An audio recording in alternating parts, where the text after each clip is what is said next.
Okay. Okay, so welcome. Thanks for joining us today. Um, we'd just love to hear a little bit about you and what brought you to PAALF Mhm. and just kind of who you are, what your position is, and that kind of stuff. Thank you so much for inviting me to be here for this interview today. My name is Renate Meyer, and I'm originally from Cape Town in South Africa. So I'm an immigrant in Portland.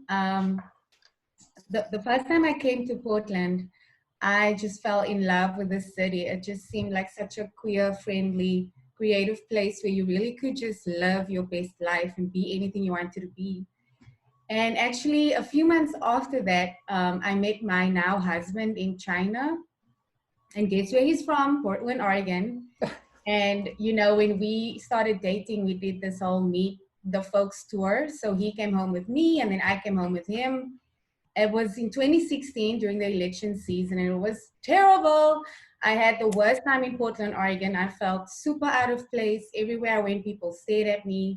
I couldn't wait to leave, and I couldn't believe that this was the same city that I'd fallen in love with. And it got so bad that my mental health started being affected.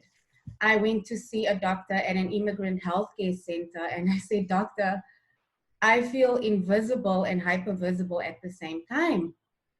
And you know what he said? He said, "What you're feeling is very normal for a Black woman." And I thought, if this is normal, then I don't want to be a part of the city. And I actually ended up leaving Portland for Vietnam. Mm. And I knew that if I ever came back to live in Portland, I wanted to work to make sure that anyone that looks like me feels more connected, they feel more seen, and they feel more valued. I knew that that was the kind of work that I wanted to do. Fast forward a few years, we got married and we moved to Portland about a year and a half ago. I did a leadership program at PAALF, the Portland African American Leadership Forum, which is how I got introduced to the work that they do. After the leadership program, I didn't want to leave. And so I ended up getting a job with PAALF during a very exciting time, actually. The new ED, Joy Elise Davis, is really taking the organization in an exciting new direction. We've been around for more than a decade, right? But it's only been since the past 3 or 4 years that we sort of have new energy injected into the organization. But one of the most exciting things is we've adopted this Black queer feminist lens to our work, which we inspired by BYP 100, which just says that we have to center those most marginalized within the Black community. That's our starting point, right? And it's a very inclusive politic. And when we talk about lenses, we talk about the way that you view something. And that's the way that we view our work. We know that our starting point has to be centering those most marginalized. And we know that if we're not all free, then who's really free, right? Mm. So that's a bit about me. Okay, so with that, so what are the things that PALF is really focusing on? And we know that the We Count Oregon campaign and working with the census is definitely one of your focuses. But what are some of the other things that are coming to the table, and how is that, well, not impacting, but how is that sort of coinciding with the work you're doing with the We Count? Yeah, so I am the Census Equity Manager at PAALF. And we also have a sister entity, which is the PAALF Action Fund. And to get technical, we have a 501c3, which is where I'm working. And then we also have a 501c4, right?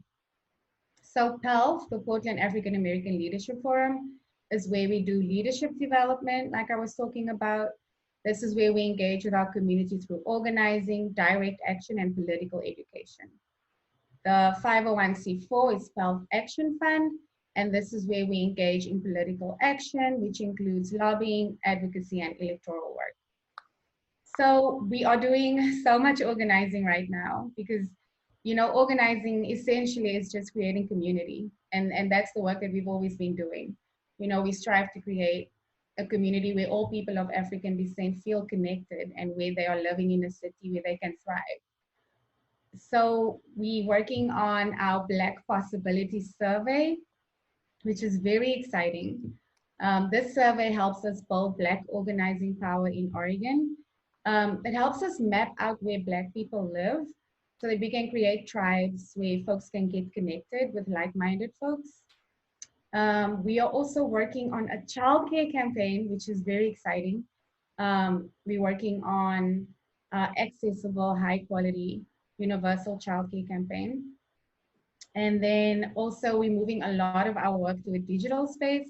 So we really are just, pivoting and adjusting to the new normal.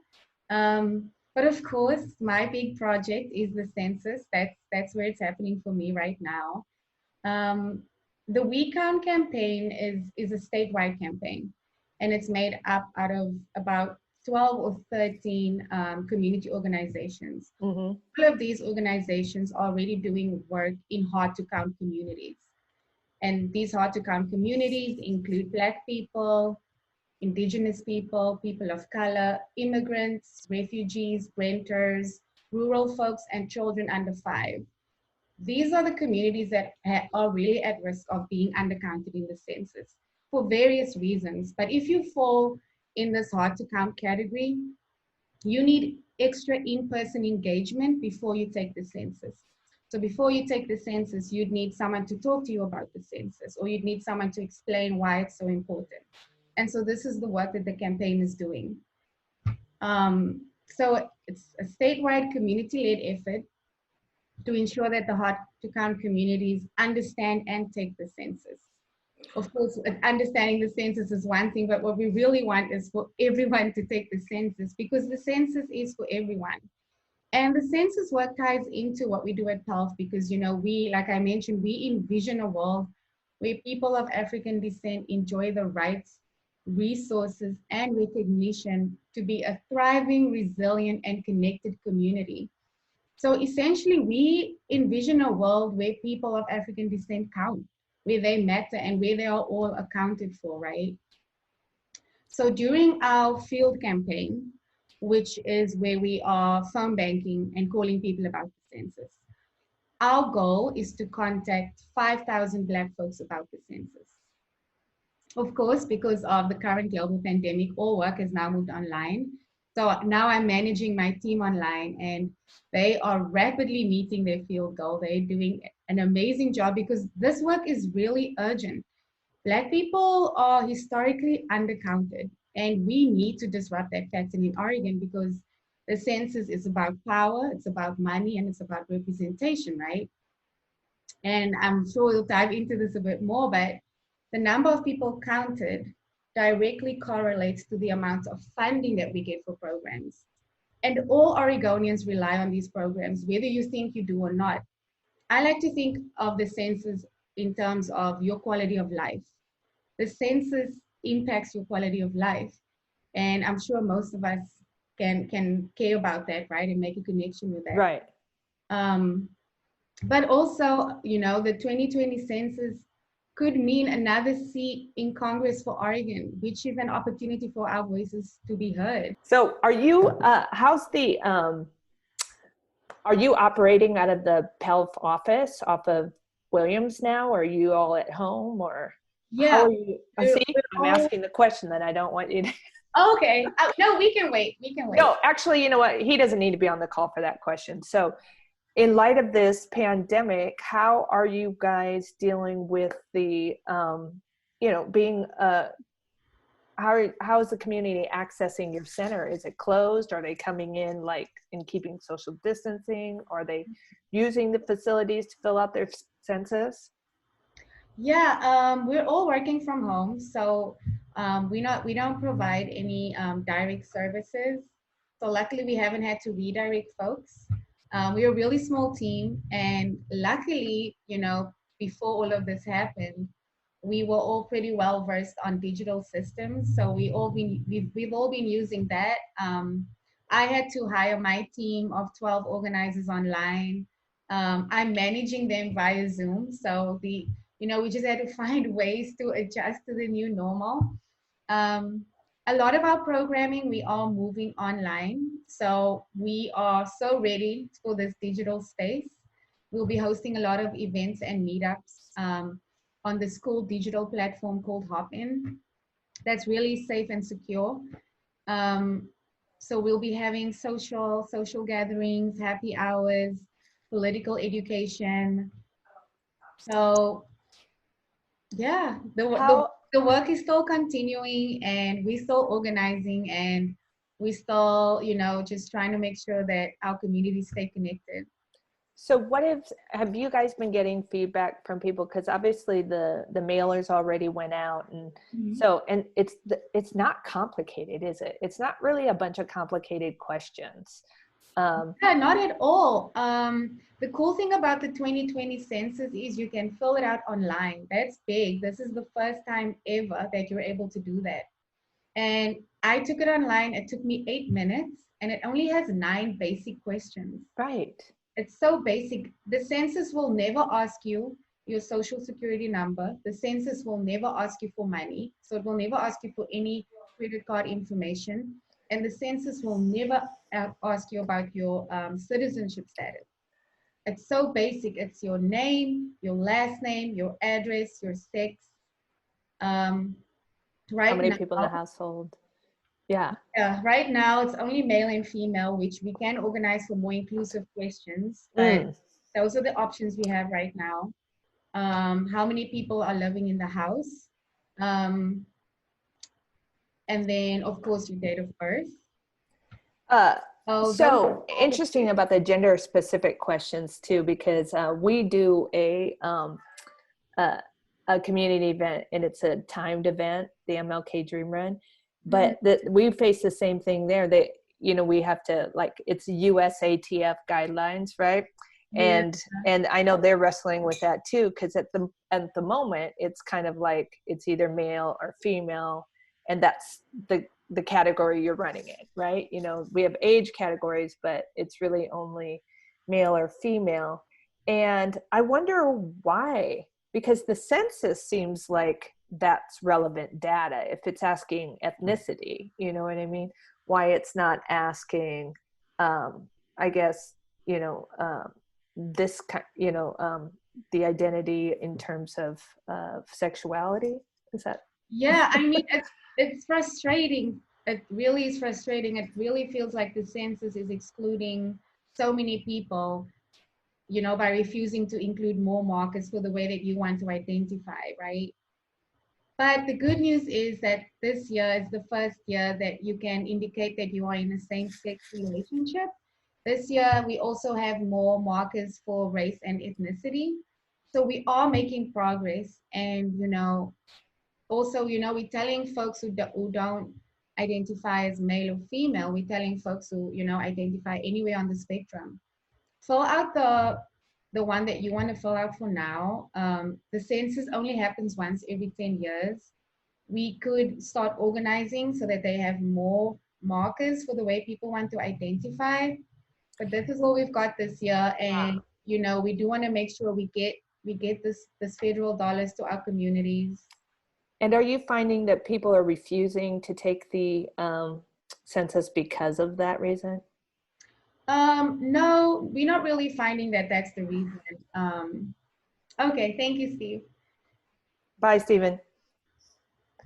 Yeah, because I had one particular case of knowing somebody who did not want to take it because they weren't acknowledged in Yeah. that way. So, and then being able to really talk to them about, the representation that they could get, it just becomes a bit of a tug of war in terms of I'm following the rules, but I'm trying to break the rules that don't Mhm. suit me. So why would I follow rules that don't suit me? No, that's so valid and that's so true. The one thing that we don't want to do is make people feel like what they're saying is not valid, right? When it comes to the Black community, there's a lot of mistrust of the government, and there's a lot of fear that's so valid, right? There's a lot of feelings around, why does this even matter to me? So we want to make space for that, engage with people when they say that. Um, but then we do want to like make that connection to make them understand that yes, the census is imperfect. Yes, we have made so many strides. I mean, there was a time where Black people were not fully counted as human. So we have made many, many strides. And yes, we do have a long way to go. But in 2020, this is what we have right now. And it's so critical that we get counted. There are a lot of people out there working to make sure that we don't get counted. And if if that motivates you to take the census, then you should take the census. So, and it's really a part. What I've noticed about PAALF is that it is like a political kind of focus group. So it's really trying to get people to exercise their civic empowerment a little bit more. So are you finding that Black people in our community are getting more civically involved or taking their civic duties a little bit more seriously these days? Or are you finding the engagement is energized in any way? Because, we came off the Black Lives Matter movement, right? From 2015, 16, probably at the time when you were here, when it just felt so like extra, right? Because there were all the protestings going on. And as you said, you were Black, so you felt both visible and invisible and hyper visible at the same time. Mm-hmm. And so it seemed like people were really, getting geared up to participate in that way. And it may have fallen off a little. Is it ticking back up, do you think? I'm not sure actually. I don't have any data around that, and I haven't really been working on how to say we have been seeing any of that. But I'm pretty sure my ED could answer that if y'all want to set up an interview for that. Okay, John, thanks for joining us. Hello. Hi, John. Good to see I'm you. Ray. Hey, Ray. Yeah, I couldn't see. Yeah, now you can tell I done aged myself. Now you can see how young you is. Now I got to put on my glasses now. Eyes is the first thing to go.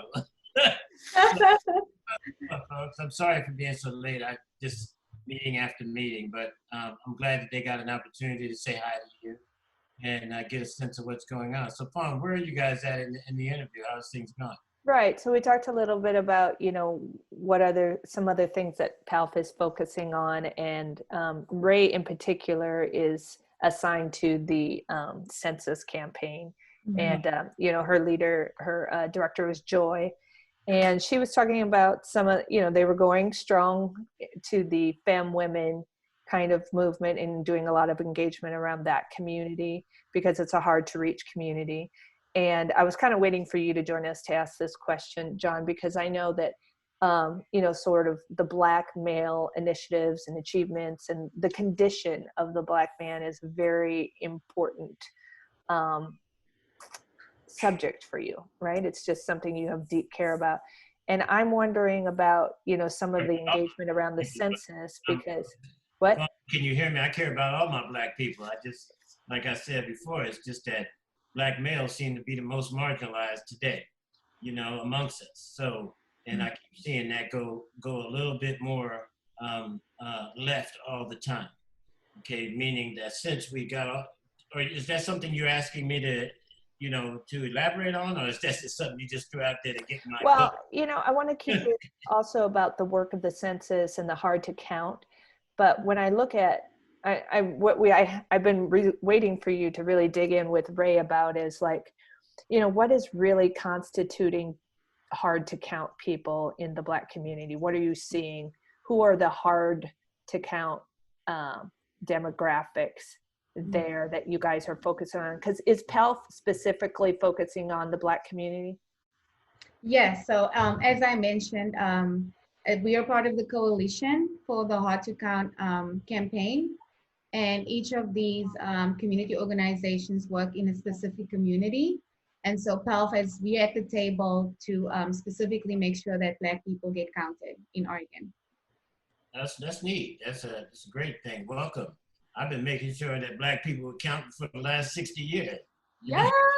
Amazing. Some new people are showing up to do the work, you know? But, you know, Fawn, what constitutes hard to reach demographics? And, you know, to me, it's funny though, because what constituted is when black folks refuse to open the door for white people. That's what's hard to reach demographics. You know, in my book, you know, where I grew up at in the project was the only people that came into the project was neither social workers or the police that was white, you know? So the census count, it was hard to me. What you mean is it's hard to get somebody in there to count them. You know, because they're not necessarily, they didn't send one of ourselves there. And then the people who they hired usually in there to go in there and do the count just took the money and just didn't even do the count, you know, because of some other stuff, you know. So, so there was a number of different things. But to me, hard to reach communities are rooted in the fact that status quo, or those people who are in the dominant demographic, has a difficulty facing the reality of the condition of those people. That's what makes it hard for them to reach, because they don't want to go in there and reach it because it's too reflective of what the condition that they have imposed upon them. So they're not necessarily receptive to them coming in, and they're not receptive to going in. So they've been hiring people like me for years to go reach my people because they just don't want to go over the fence because they have some of the fears and concerns that they have set up for themselves. So that's part of it. And the other part of it is, you know, the whole systemic reality of racism in this country. I mean, rather it's housing, rather it's communities, rather it's health, rather it's education, rather it's institutions. It's all relative. It's all the same stuff. The reality of it is we've been made invisible, so it's hard for us to be found. So true. And the census is all about visibility, right? We all know what the narrative of Oregon is, that they are just white people that live here, right? But we know that that's not true. Oregon might have been founded as this white utopian state, but Black and brown communities have been living and thriving here and contributing to the economy for decades. And census is a way for us to change that narrative about what the state of Oregon looks like, because that's what some of the census data is used for, right? Is to say who lives here and what do their conditions look like. Right, but here's where a little bit of my history in terms of how long I've been alive and how long, you know, my family, I can trace my family back. In fact, I just took my daughter back to the plantation we walked off of. And today we own half of it, you know, in Georgia. This whole reality of moving the plight from Black people from Georgia to the North, which was New Jersey and New York, right? So that's where I spent my time going to school, all that kind of stuff. But you know, when we think about, I remember when I came to this state, and I wanted to bring a certification process for the drug and alcohol licensing and certification in this state, in the state of Washington. And it was mental health, it was my background. And so I was looking at doing, since I come from this dysfunctional reality, father was an alcoholic, my mama was a mad addict. You know, one thing led to the next. I had 7 sisters and brothers, and every one of us had that X factor, you know, and not one of us escaped this ism or this issue around addiction and disease and all of that. So when I got here, but then after looking to set up culturally specific practices, a couple of years go by, and within the late 80s, you know, I get a phone call from one of the consortium members coming to sell me on an idea about diversity. And at that time, I was the vice president of the NAACP in Marion County.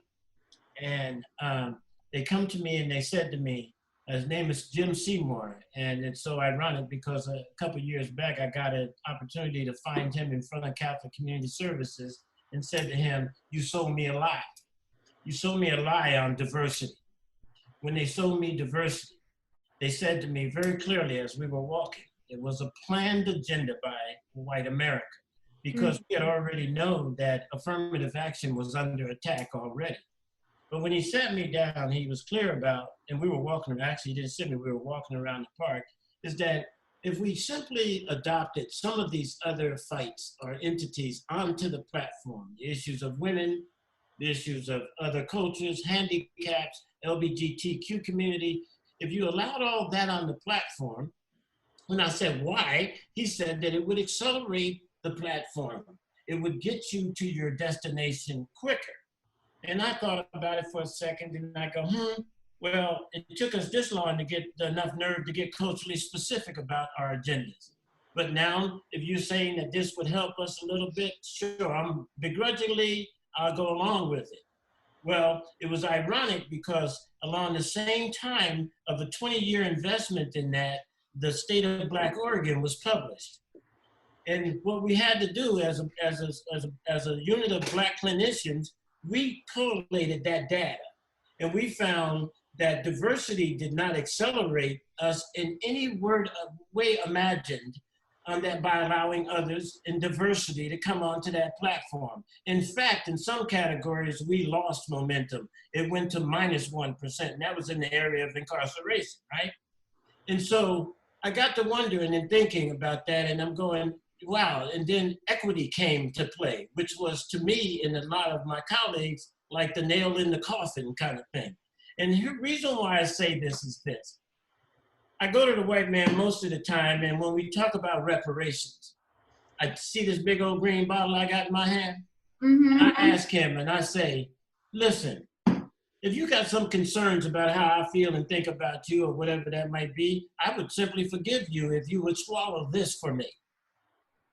Because in it is every atrocity that you have committed upon us.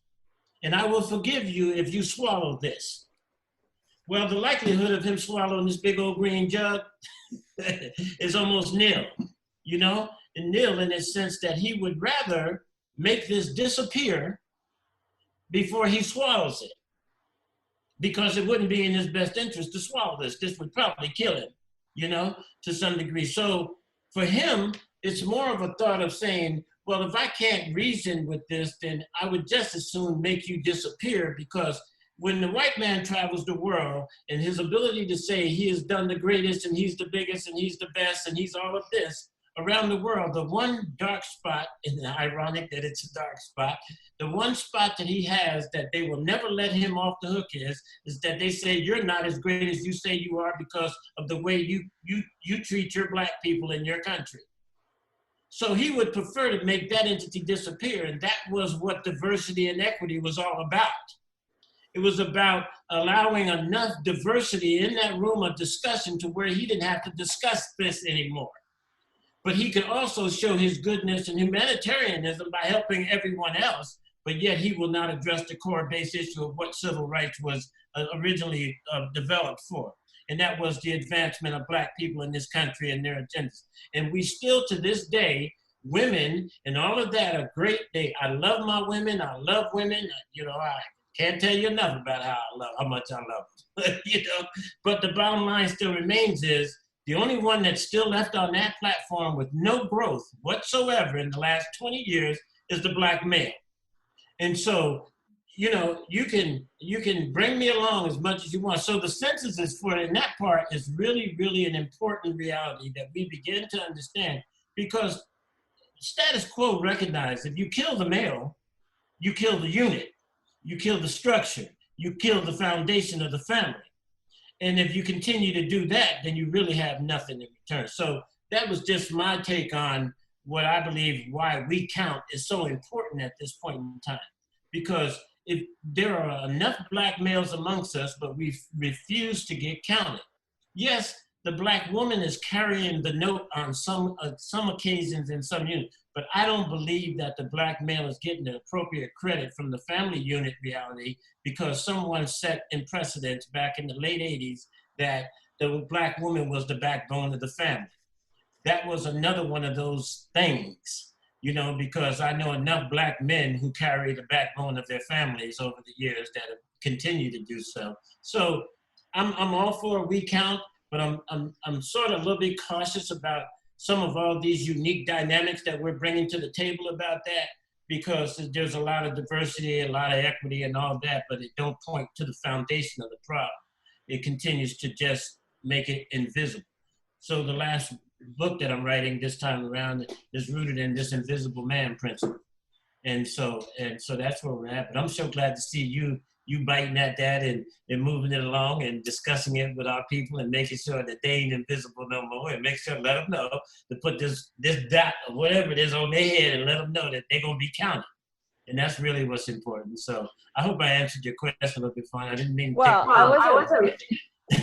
Well, John, I feel like you gave context because the question was kind of for Ray. Hello, but I'm actually glad you shared that. Ray, I'd love for you to kind of speak to that. And I think maybe John's concern is, how are, is there a specific engagement around, African American males who John is considering a really hard to count demographic? Mm-hmm. Oh my gosh, yes, I do. I have so many responses to that. I mean, I guess I want to start by saying early on in the interview, I mentioned that the second time I had come to Portland, I felt really invisible. I felt like, white people would just see right through me, or they would just touch my hair without asking, as if, I wasn't like a full human being. But I think the most concerning and upsetting thing for me was that, so I'm from Cape Town, South Africa. I was born into apartheid South Africa, which is essentially legalized white supremacy.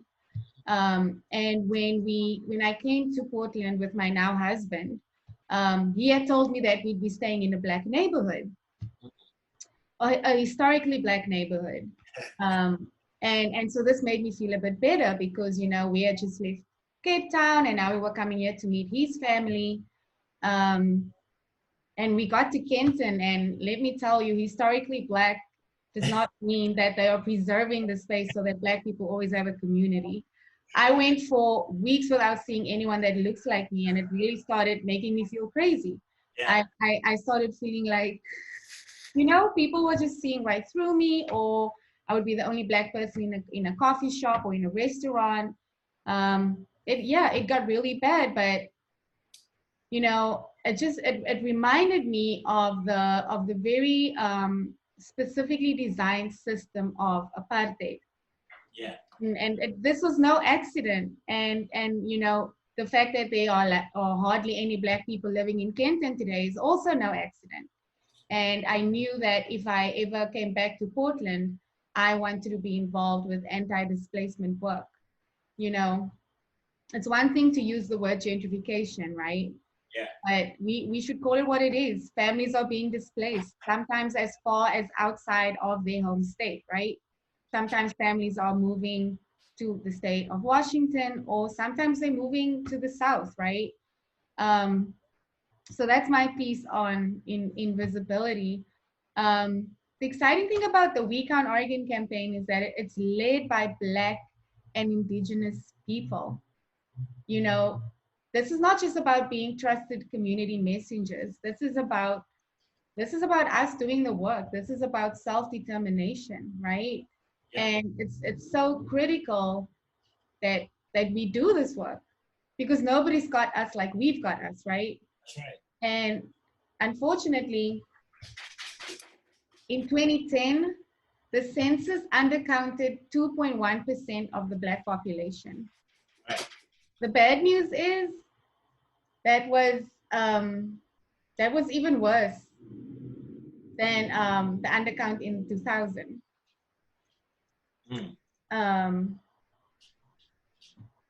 Oh no, I might be getting this wrong a little bit, but both in 2000 and in 2010, there was a significant undercount of the Black population. I agree. What do you attribute that to? Well, what we are finding is that it's fear and mistrust of the government, which are very valid fears. What will the government do with my information, right? Why am I putting all of this personal information about my address on the census, right? Why are they collecting this data? Because we've seen that data collected in Black communities can sometimes be used to harm those communities. So these fears are very valid, and like I mentioned earlier, we are holding space for that. We are saying, you're right. Yes, the government has used information against Black communities. I mean, you know, in the city of Portland is so gentrified that there isn't a single Black community that exists today. There isn't a single Black neighborhood of streets and houses. Community equals strength. Community equals resilience. Yeah, but they know that. But the bottom line still remains is that if we know that, but they also know how to dismantle that for that same reason. And that's one of Yeah. the things that we talked about here in Oregon for so many years is that there's no cornerstone. But I think one of the most significant differences between the Black here and from born here in Oregon historically and the one born in Georgia is the difference is the only difference. Mistreatment was consistently the same, but the only difference was that the people in Oregon could not own land. 68 years after their freedom, they still couldn't own land, whereas in other places in the United States, their land ownership. So we find it really ironic that land use in any kind of stake that would placed into the ground as a frame of reference was always removed for Blacks in Oregon. And so that's what we're long-term trying to attempt to accomplish here is a community, a sense of community identity, who we are, what we're all about. And so this is part of the reason why PAALF was created, really.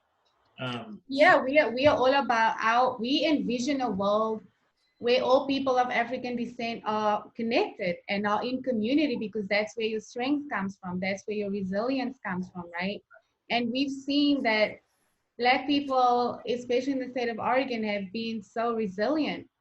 You know, there are these, I mean, right now there's soul displacement happening, right?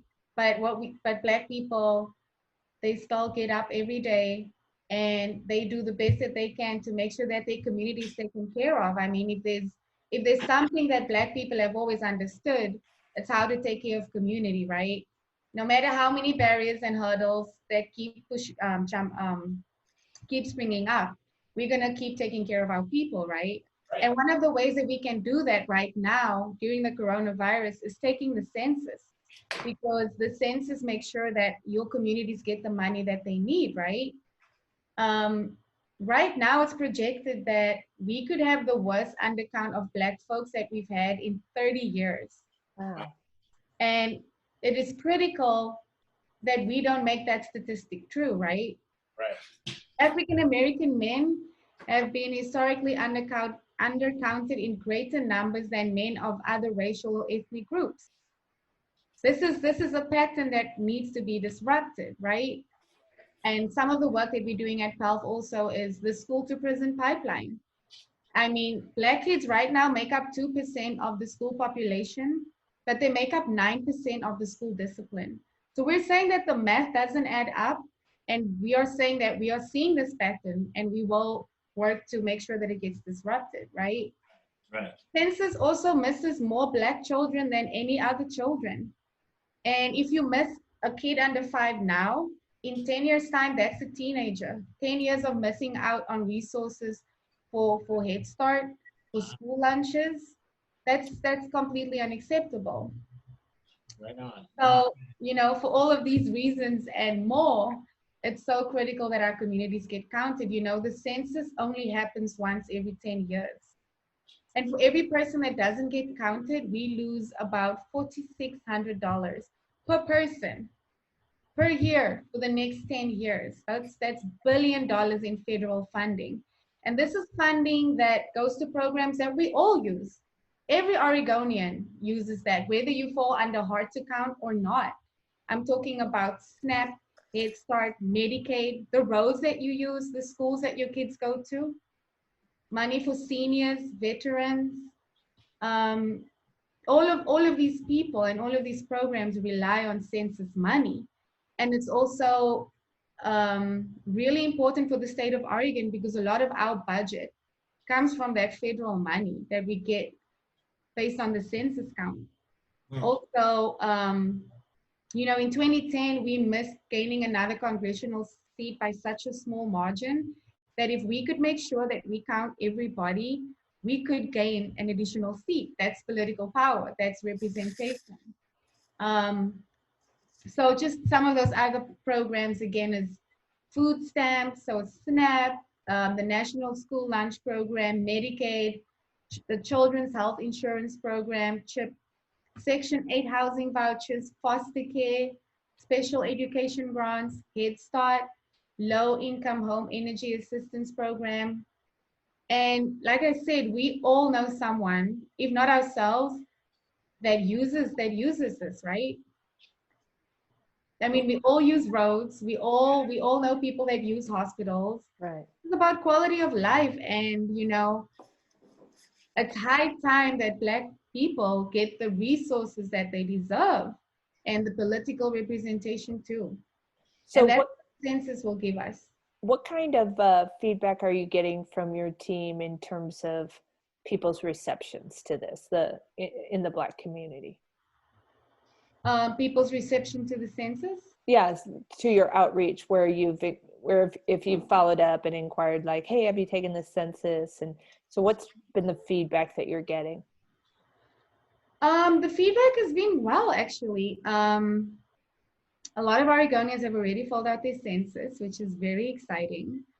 The Black Possibility Survey that I was talking about is one way for us to make sure that we actually know where Black people live, because right now on a lot of voter systems, a lot of Black people are counted as white. My ED was listed as white. Senator Lou Frederick was listed as white on the system. So really, step one is making sure that the data is accurate, which is what we're working on right now. How is that possible? Well, legally, the state, the government never had to release that information. Also somebody changing it, or were they? I can't imagine Senator Lou Frederick would fill that answer out wrong. No, so the way that these voter systems work online is they use models, and so they sort of guess your race and ethnicity. Now, in a lot of southern states, because of their history with slavery and segregation, it's illegal for the government to withhold how many Black voters there are. In the state of Oregon, we don't know how many Black voters we have. We cannot hold our Black elected officials accountable by saying that 90% of Black men feel that this issue is important, right? This is the state of Oregon. This is where we are. Oh, But we're working to change that with the Black Possibility Survey. We're working to get accurate information on Black people, and we're working on mapping out where do they live, and how can we make sure that those people in a specific neighborhood can be connected, right? But also we're working to make sure that we can hold elected officials accountable. Black voters across the country have always shown that their voices are really strong. And it's important to make sure that our leaders know that we're watching them, and that the Black vote matters. Well, what's going to be done this time to make sure that people aren't miscategorized? We're working on the Black Possibility Survey now, but I'm not sure about any other projects that are happening right now. We just don't have that data. And it's in the interest of a lot of people to not have that data, right? So just because we don't have it doesn't mean that every elected official is going to be interested in changing that reality. Right, because a lot of times the narrative is, well, the Black population isn't that big anyway, right? So they don't really make that many people up. So it's all that. Yeah, that's the narrative, and I mean, it's the narrative that gets shaped at such an early age for people that live here. People say things like, there are no Black people here. Black people don't live here. Black votes don't matter. Those are it's those little narratives that we have to start changing, right? We gotta stop saying that. We gotta start shifting it in like our everyday speech.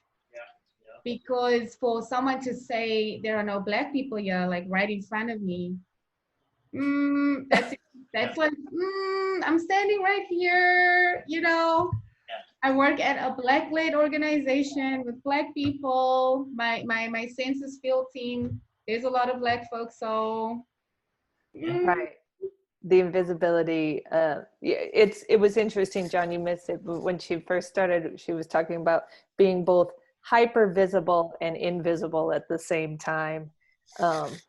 And it's just a very tugging place to be. Um,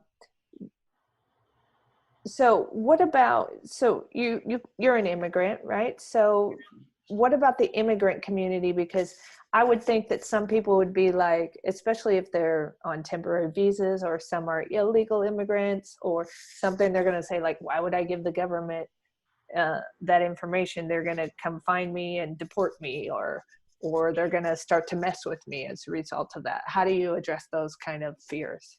Yeah, oh my gosh, immigrants definitely fall under the hard to count community, right? And as the Week on Oregon defines that as someone that needs extra in-person engagement. So what we're saying is every immigrant, and the work that we're doing is with Black immigrants, right? They need someone to tell them why it's so important to take the census. Now, we did have a big win with the citizenship question not being on the census, right? Right, right. That's the good news. The bad news is the sentiment and the fear was planted. The administration knew that that question was never going to make the census, because that's not the process. If you want to change a question on the census, it takes like 3 to 5 years. They knew all along that there would never be a citizenship question. But that's not the point, right? Immigrants across the country are afraid that their information will be used against them. Exactly. Your information will not be used against you as an immigrant. Oregon has a thriving Black immigrant community. And in fact, you know, I'm an immigrant. A lot of folks on my census field team are immigrants as well. And we really are just working to get the message out to them, right? That the census is so important. It's illegal for an enumerator to share your census information with anyone. In fact, enumerators take a lifelong oath that they won't share that information. And Interesting. if they break that, they can be fined or imprisoned or both. So these laws are really ironclad, right? Title 13 is what protects your census information. And Title 13 says that your information cannot be shared with anyone else, and it cannot be used to harm you. So the information that you put on your census will never be shared with your landlord. It cannot be shared with the IRS. It cannot be shared with ICE. It cannot be shared with DHS or the police. That's illegal. So Title 13 is what protects our census information. So if I got 10 people living with me and I have only told my landlord I have 4, I should go ahead and say I've got 10 people on the census? You should go ahead and say you've got 10 people living there. That information cannot be used against you. Okay. That's the message that we're trying to get out, right? Yeah, because there's it's fear, it's shame, it's insecurity, it's always being targeted. Yeah, that's a lot to have to overcome. And I guess that's why, you know, We Count exists, and why this was prioritized really from the top down. But what was the top down in this particular case that said that this was an important campaign to pursue? It was a coalition of Black and Brown-led community organizations that approached this dynamic organizer, Esperanza Tervalon Garrett, who's our statewide campaign manager.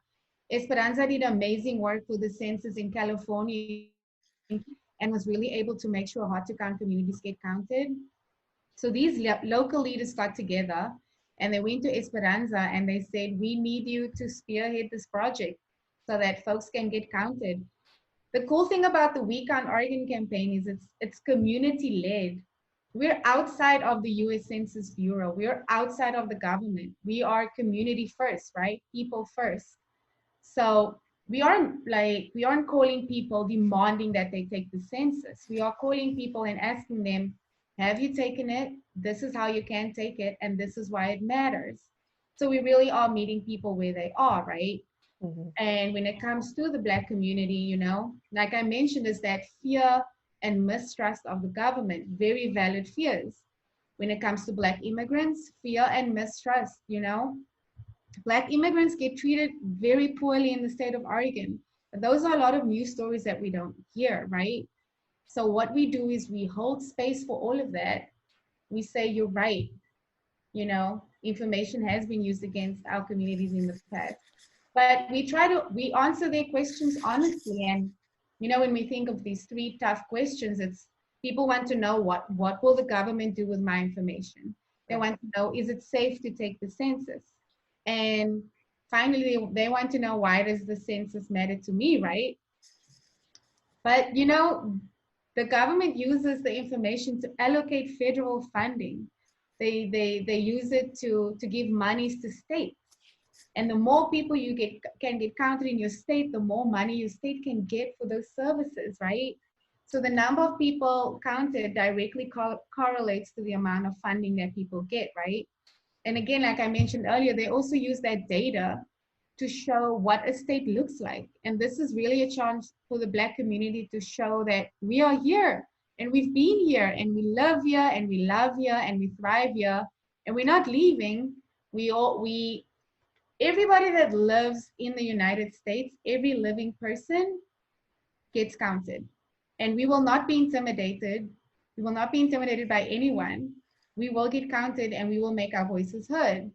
It doesn't matter what your citizenship status is. It doesn't matter if you've been previously incarcerated. It doesn't matter if you are 3 years old. If you're living in the United States, you should get counted. Another question we get is it safe to take the census? Is it safe to take this form that's asking you for your address and your date of birth? And yes, it is safe to take the census. The Census Bureau cannot share the answers it receives with anyone. They cannot share it with welfare agencies. They cannot serve it with citizen and immigration services, IRS, or the military. And like I mentioned, census employees take an oath of non-disclosure. And if they break that, they can receive up to 5 years in prison, a $250,000 fine, or both. These laws are really ironclad. Census responses must remain confidential and cannot be used against respondents in any way. And then going to the question about why does the census matter to me? You know, here at PAALF, we like to say the census is for everyone. It only counts if we all count. And it's our responsibility to make sure that we talk to people in our communities about the census. Hard to count communities need extra in-person engagement, right? So if I could ask everybody listening right now just to talk to 5 people in their professional network or in their personal network that fall in that hard to count category about the census, that's all the engagement they might need to take this census that only comes once every 10 years, right? The census matters to all of us because those federal dollars impacts all of us. And we all use those services or know someone who does use those services. So it's critical that we use this moment to make sure that we get those resources and that representation. So how does somebody know if they've been counted or not? Because I know like some households, especially here in the more urban areas, they have a number of roommates, and maybe the roommates aren't necessarily communicating, you know, they're cohabitating, but one gets a census and goes, oh, you know, I live in the house. So are they doing some cross-referencing on data? Yes, they do. And that's the reason that they ask you for your date of birth and your full name so that they make sure that you don't get counted twice. But, you know, it's not illegal. So if you have any fears now that you might have been counted twice, don't worry too much about it. It's likely that someone from the Bureau will follow up to make sure that you aren't counted twice. You can also call the Census Helpline, which is toll free, and they can let you know if someone else is taking it on your behalf or not. And what's that number? That number is 844-330-2020. Really easy. So it's 844-330-2020. And it's available in 12 languages. You can call them with questions or issues. You can also call that number to take the census on the phone. Okay, and then there are several ways to take the census too, right? What are those ways? So you can take the census on the phone. You can take the census online at census2020.gov. So just the word census, the year that we're in, .gov. And by now, we should all have gotten our unique census IDs in the mail, which is a 12-digit ID. But if you don't have that ID or you can't find it, that's okay. You can still hop online or hop on the phone. And based on your address, you can still take the census. And then the third way to take the census is by mail. So by now, most households should have received that option. But if not, the Bureau will be making sure that folks get the census in the mail, and they'll be using social distance. They'll be wearing masks and gloves, and they won't be knocking on doors. They'll just be dropping it um, in front of people's doors or in the mailbox. That way you can keep your distance while still taking the census. Nice. Okay. Well, I think PAALF is doing a wonderful job. And how big is your team now, Ray? Oh, our team is really small but mighty. Right now, we're a team of 5. Oh, okay. All right. But you... 5, and then I've just hired 14 census field organizers. Right, and I noticed that they now extended the census too because of the pandemic. Originally, they kind of extended it 2 weeks, but I think now, did I hear recently, it's longer than that? Yes, so the original deadline to submit your census was the end of July, but we were able to advocate and get it pushed back to the end of October. This is a win. This is great news for us because it gives us more time to make sure that our communities get counted. Oh, end of October. Okay. Mm-hmm. So, all right. And so are you hoping that you guys can, do you see some opportunity in the future to maybe go canvassing or to be more interactive, or what is your thoughts there in terms of outreach? Yeah, so initially we were going to have a traditional field campaign with door knocking, canvassing, which is such an effective way to organize, right? But because of the pandemic, all work has now moved virtually. We're doing a lot of phone banking and text banking. If conditions allow, we will be canvassing and door knocking if there is a way to do it that is safe and socially distant.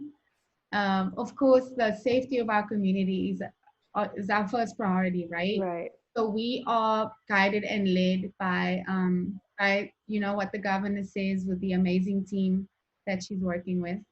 Ideally, yes, we do get to go door knocking.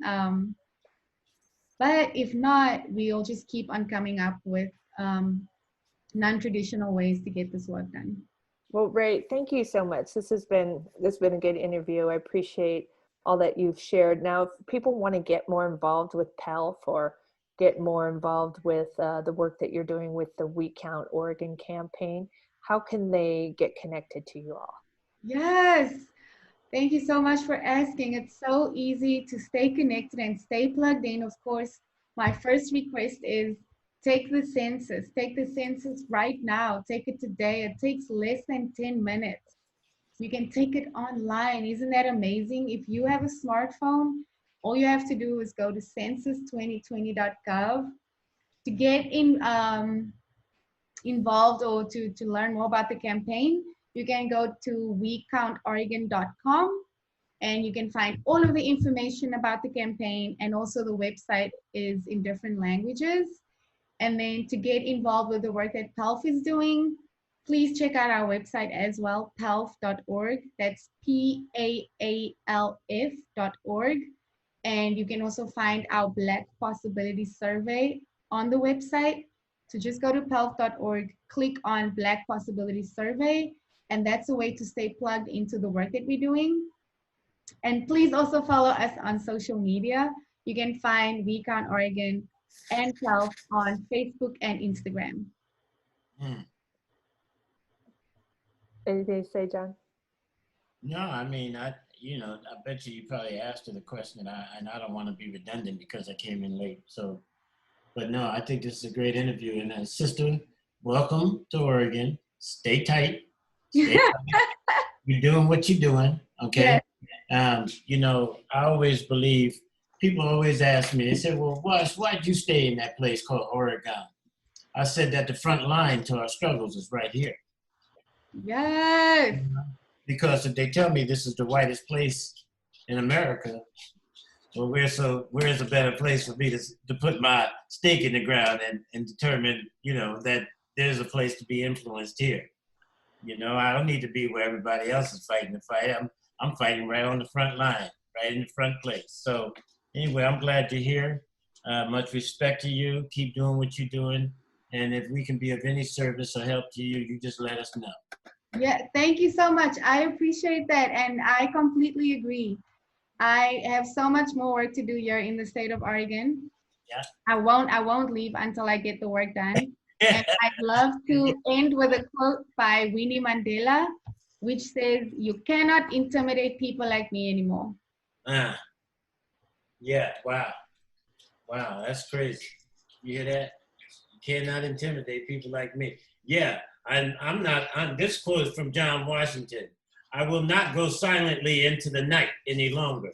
Yes. Yes. So you can forget about that. You know, I'm done with it. So anyway, sister, again, welcome to PDS Black Rose and the good things that they're doing, and stay tuned with it. And, you know, once we're counted, then there's the next step. We got to do something with what we're counted with. And Yes. Thank you so much. Please take the census. Thank you, Uncle John, for being here. Thank you for the interview. I appreciate you all. yes. And you leave. Okay. Thank you, Ray. Au revoir. Yeah. Bye. Yeah.